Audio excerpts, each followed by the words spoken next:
بالکل اسی طرح سمجھ لیجئے، ایک بات یاد آئی ہے، حضور فرماتے ہیں کہ جس طرح کان لگا کر اللہ قرآن کو سنتا ہے کسی چیز کو نہیں سنتا۔ ہمیں نظر نہیں آتا نا، ہمیں معلوم نہیں ہے، ہم قرآن پڑھ رہے ہیں تو سننے والا کون ہے؟ سب سے زیادہ کان لگا کر خود اللہ۔ یہاں اس لیے مجھے یاد آیا کہ ابو موسیٰ اشعری کو کیا پتا تھا کہ کون سن رہا ہے؟ وہ اپنی کیفیت میں نماز میں تہجد میں قرآن کی تلاوت کر رہے تھے، اور ظاہر بات ہے ان کے گھر ایکڑوں میں بنے ہوئے نہیں تھے، ایک ایک کمرہ، ایک ایک کوئی حجرہ، ایسے ہی تو گھر تھے نا صحابہ کے، لہذا حضور پاس سے گزرے، آواز آئی، کافی دیر سنتے رہے۔ اس کے بعد آپ تشریف لے گئے، صبح فجر میں ملاقات ہوئی تو حضور نے تحسین کے انداز میں فرمایا، یا ابا موسیٰ انک قد اوتیت مزمارا من مزامیر آل داؤد، اے ابو موسیٰ تمہیں تو آل داؤد کے سازوں میں سے ایک ساز اللہ نے عطا فرما دیا ہے۔ جس طرح حضرت داؤد لہن داؤدی مشہور ہے کہ جب وہ پچھلے پہر رات کو حمد کے ترانے الاپتے تھے، قرآن میں ہے کہ پرندے شامل ہو جاتے تھے ساتھ، اور پہاڑ وجد میں آتے تھے، پہاڑ بھی ان کے ساتھ شریک ہوتے تھے۔ تو جس طرح کا اللہ نے ان کو لہن عطا فرمایا تھا، حضور نے تحسین کے انداز میں فرمایا ہے ابو موسیٰ اشعری، اللہ نے تمہیں بھی آل داؤد کے سازوں میں سے ایک ساز عطا فرمایا۔ بہرحال قرآن مجید کا جو یہ میوزک ہے، قرآن کے الفاظ کا جو حسن ہے، جہاں تک حسن معنوی ہے وہ تو ہر لفظ میں ہے، لیکن یہ حسن ظاہری، حسن صوتی، حسن لفظی، یہ اپنے کلائمیکس پر آپ کو نظر آئے گا سورہ رحمان میں۔ لیکن قرآن میں یہ سورت اس اعتبار سے بھی ممتاز ہے، اس کی 4 آیات پر ذرا توجہ کریں گے، عجیب حقائق سامنے آئیں گے۔ جہاں یہ قرآن مجید کے حسن صوت اور حسن لفظی کی معراج ہے، وہیں اس کی پہلی 4 آیات میں 4 چوٹی کی چیزوں کا ذکر ہے، سب سے اونچی چیزیں۔ پہلی آیت کیا ہے؟ الرحمن، ایک آیت ہو گئی۔ رحمان کیا ہے؟ اللہ کا نام ہے۔ کبھی آپ نے غور کیا اللہ کے ناموں میں سب سے پیارا نام کون سا ہوگا؟ رحمان۔ کیوں؟ اس کا مادہ کیا ہے؟ رحمت۔ ہمیں سب سے بڑھ کر جس چیز کی ضرورت ہے وہ کیا ہے؟ رحمت خدا بندی۔ نام اچھی طرح سن لیجئے اس حضور کے قول کو۔ حضور فرماتے کوئی شخص جنت میں مجرد اپنے عمل کی بنیاد پر داخل نہیں ہو سکے گا جب تک کہ رحمت خدا بندی دستگیری نہ کرے۔ کسی صحابی نے بڑی ہمت اور جرأت کا ثبوت دیا کہ پوچھ لیا، کیا حضور آپ بھی؟ جب آپ نے فرمایا کوئی شخص داخل نہیں ہو سکتا جنت میں محض اپنے عمل کی بنیاد پر جب تک کہ رحمت خدا بندی جو ہے وہ دستگیری نہ فرمائے۔ پوچھا گیا کیا آپ بھی؟ آپ نے فرمایا ہاں میں بھی۔ آپ اندازہ کیجئے کہ اگر محمد الرسول اللہ بھی رحمت خدا بندی کے ضرورت مند ہوں تو تاب دیگراں چہ رسد، ہماری تو سب سے بڑی ضرورت رحمت خدا بندی ہے۔ اب یہ رحمت جو ہے قرآن مجید میں اللہ تعالیٰ کی یہ شان 2 الفاظ کے ذریعے سے آتی ہے، رحیم اور رحمان۔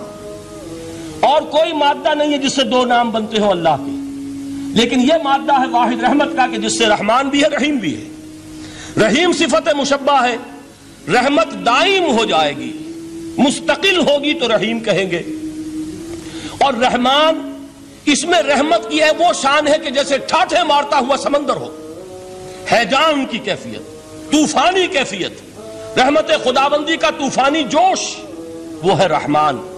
آپ تو رہتے اس علاقے میں ہیں، آپ کو معلوم ہے عرب اگر بھوکا مرا جا رہا ہو تو کیا کہے گا؟ انا جوعان۔ پیاسا مرا جا رہا ہو انا عطشان۔ بہت غضبناک ہوگا غضبان، غضبان آصفہ قرآن میں آیا ہے، بہت غضبناک۔ رحمان جس کی رحمت جو ہے جوش میں ہے، ٹھاٹھے مارتے ہوئے سمندر کے مانند۔ تو یہ اللہ تعالیٰ کے ناموں میں سب سے پیارا نام۔ اب آگے چلیے، الرحمن علم القرآن، رحمان نے قرآن سکھایا۔ رحمت خداوندی کا سب سے بڑا مظہر، رحمان کی رحمانیت کا سب سے بڑا مظہر قرآن ہے۔ ان میں جو منطقی ربط ہے اس کو سمجھتے جائیے۔ اچھا آپ یہ سوچئے، جو علم بھی انسان کو حاصل ہوا وہ کس نے دیا؟ اللہ نے۔ سائنس کا علم کس نے دیا؟ اللہ نے۔ علم آدم الاسماء کلہا، وہ علم الاسماء جو حضرت آدم کو دے دیا گیا تھا ازل میں، یہ اسی کا ظہور ہے، یہ اسی کی ایکسفولیشن ہے جو ہو رہی ہے اور ہوتی رہے گی ابھی۔ اور دوسرے علم ہے وہ کس نے دی؟ اللہ نے دی۔ لا یحیطون بشیء من علمہ الا بما شاء، مخلوق میں سے کوئی اللہ کے علم میں سے کسی شے کا احاطہ نہیں کر سکتا مگر وہ جتنا اللہ دینا چاہے۔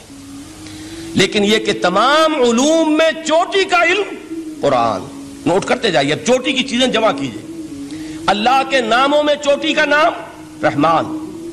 اللہ نے جو کچھ انسان کو سکھایا اس میں چوٹی کا علم قرآن. خلق الانسان، انسان کو پیدا فرمایا. سوال یہ کہ حیوانات کو کس نے پیدا فرمایا؟ آسمان کس نے پیدا کیے؟ زمین کس نے پیدا کی؟ فرشتے کس نے پیدا کیے؟ کیا مطلب خلق الانسان؟ اس کی تمام مخلوقات میں اس کا کلائمیکس، اس کی تخلیق کی معراج، اس کے تخلیق کا نقطہ عروج انسان ہے. یہ ہے کہ جو مسجود ملائک بنا ہے. وَلَقَدْ كَرَّمْنَا بَنِي آدَمَ وَحَمَلْنَاهُمْ فِي الْبَرِّ وَالْبَحْرِ وَرَزَقْنَاهُمْ مِنَ الطَّيِّبَاتِ وَفَضَّلْنَاهُمْ عَلَى كَثِيرٍ مِّمَّنْ خَلَقْنَا تَفْضِيلًا. تو تخلیق میں سب سے اونچی تخلیق انسان کی، علموں میں سب سے اونچا علم قرآن کا، اللہ کے ناموں میں سب سے اونچا نام رحمان. اب آئیے چوتھی چیز، علمہ البیان، انسان کو بیان کی صلاحیت عطا فرمائی. کیا اور کوئی صلاحیت عطا نہیں کی؟ بینائی کس نے دی؟ اللہ نے. اسی طریقے سے سماعت کس نے عطا فرمائی؟ اللہ نے. کتنی فیکلٹیز ہیں، کتنے ایکسٹرنل آرگنز ہیں سینس کے، کتنے انٹرنل سینسز ہیں جو اللہ نے دیے ہیں. لیکن یہاں بھی سمجھ لیجئے جتنی فیکلٹیز ہیں ہیومن فیکلٹیز، ان میں ٹاپ کی فیکلٹی جو ہے وہ اسپیچ ہے، کلام ہے، بیان ہے. جن لوگوں نے میڈیکل سائنس کا مطالعہ کیا ہے وہ جانتے ہیں کہ یہ برین ہے، ہیومن برین، اس برین میں جو وہ اوپر ایک زرد سا مادہ ہوتا ہے، گرے میٹر، اس کی ایک کوٹنگ ہوتی ہے، یہ ہائیسٹ ایوالوڈ فارم ہے. اور اس میں سب سے بڑا رقبہ جو ہے وہ اسپیچ سینٹر کہلاتا ہے. اسی لیے انسان کو حیوان ناطق کہتے ہیں. حیوان کے اور انسان کے مابین امتیاز قائم کیا گیا، نطق، گویائی، بولنا. اب یہ کیا چیز ہوئی؟ انسان کی صلاحیتوں میں سے سب سے اونچی صلاحیت. 4 آیتیں ہو گئی نا. اللہ کے ناموں میں سب سے چوٹی کا نام رحمان. اس نے جو علوم پیدا کیے ان میں چوٹی کا علم قرآن. اس نے جو مخلوقات پیدا فرمائی ان میں چوٹی کی مخلوق انسان. انسان کو جو صلاحیتیں اور استعدادات عطا فرمائی ان میں چوٹی کی استعداد بیان. جمع کیجئے نتیجہ کیا نکلے گا؟ وہ نتیجہ ایک حدیث نبوی کی شکل میں سامنے آتا ہے. پہلی حدیث میں نے یہی پڑھی تھی. اس کے راوی کون ہے؟ عثمان ابن عفان. میں حیران ہوتا ہوں وہ قافیہ یہاں بھی موجود ہے. رحمان قرآن، بیان انسان، عثمان عفان. باپ کا نام بھی اسی وزن پر ہے، عثمان ابن عفان. عن عثمان ابن عفان رضی اللہ تعالی عنہ قال قال رسول اللہ صلی اللہ علیہ وسلم. حضرت عثمان شہید مظلوم ذو النورین رضی اللہ تعالی عنہ فرماتے ہیں کہ اللہ کے رسول صلی اللہ علیہ وسلم نے فرمایا خیرکم من تعلم القرآن وعلمہ. تم میں سے بہترین لوگ وہ ہیں جو قرآن سیکھیں اور سکھائیں. قوت بیان جو تمہاری ٹاپ فیکلٹی ہے، اس کا استعمال کسی گھٹیا کام کے لیے نہیں ہونا چاہیے. دیکھیے اردو میں محاورہ ہے کہ توپ سے مکھی نہیں ماری جاتی. توپ بنائی گئی ہے کسی بڑی شے کے لیے، مکھی مارنے کے لیے توپ استعمال نہیں ہوتی. یہ قوت بیان جو ہے، جو ٹاپ موسٹ فیکلٹی ہے ہیومن، جو فیکلٹیز ہیں ان میں سے، اس کا استعمال بھی ٹاپ موسٹ ہونا چاہیے. قرآن کو بیان کرو. وہ جیسے کہ علامہ اقبال نے کہا ہے، بلکہ غالباً ان کے قبر پر آس پاس جو اشعار لکھے ہوئے ان میں سے ایک یہ بھی ہے: اگر یک قطرہ خونداری، اگر مشتے پرے داری، بیابامن تو آموزم طریق شاہ بازی را. اگر تمہارے اندر ایک قطرہ بھی خون کا ہے اور مٹھی بھر بھی پر اگر اللہ نے دیے ہیں تو ہے میرے پاس آؤ کہ میں تمہیں شاہبازی کے طریقے سکھاؤں. اسی طرح جان لیجئے اگر اللہ نے قوت گویائی عطا فرمائی، اگر اللہ نے تمہیں حیوان ناطق بنایا، اگر اللہ تعالیٰ نے تمہیں یہ صلاحیت عطا فرمائی، اس صلاحیت کا مصرف دنیا کو نہ بناؤ، اس صلاحیت کا مصرف اللہ کے کلام کو پھیلانے پر اس کو صرف کرو.